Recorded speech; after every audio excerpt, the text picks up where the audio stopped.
I had grown up in the community of Avatar Adida's devotees and attended Adidam schools and seen Bhagavan Adida many times on his travels to the United States. But it wasn't until I was 19 that I received the invitation to come to Adida Samrajashram and to serve Adida in editorial, which is his daily work with his manuscripts.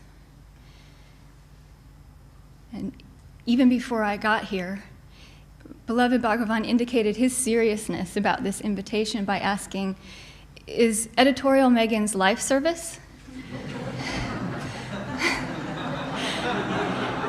And I didn't have any idea what that meant, but I said yes. And that was the beginning of an apprenticeship with the guild of editors that served the publication of his books. And in addition to being immersed day to day to day in the beauty and profundity of his word, he also, in that apprenticeship, taught me about responsibility and accountability to him and the seriousness of service to him.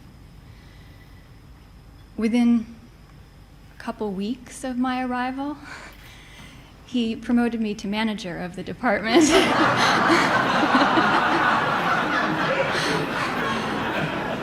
Even though I'd really only just learned the ropes.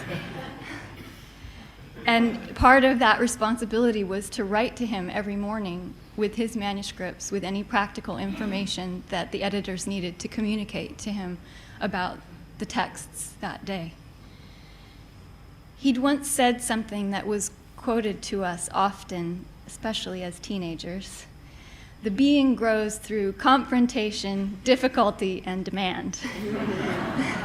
And this apprenticeship was his demonstration of that. There was the constant demand to provide him with what he needed and to do it as his devotee. And there was his constant confrontation with the ego's endless, pernicious ability to undermine that service. And those were difficult lessons. But even through and even because of that challenge, it was the most profound joy to serve him every day. And it was an education in his word and in who he is, completely beyond words. Not long before my 21st birthday, I had the opportunity to speak to Bhagavan Adida in a gathering where he was discoursing and taking questions. And in the context of that conversation, he had another demand. He said it was time for me to really transition to adulthood. He said, not just in terms of service responsibilities, but in your emotional disposition.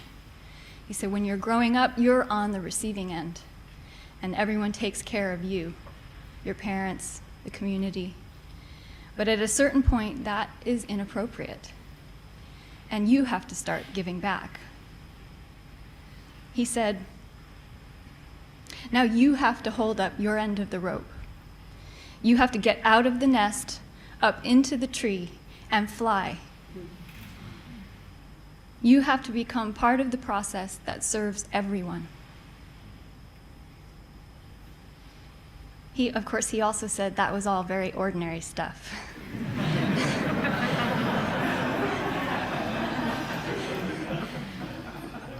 But human maturity is his calling and gift to all his devotees as the foundation for the possibility of further growth in his company. When I think back over the years and all the stories that I hear from my friends and everyone, I am completely humbled by the care and attention and love that Bhagavan Adida gave to every stage of life and growth, from the youngest children to that transition to adulthood, to the cleaning up the mess that was left if you didn't finish that whole process.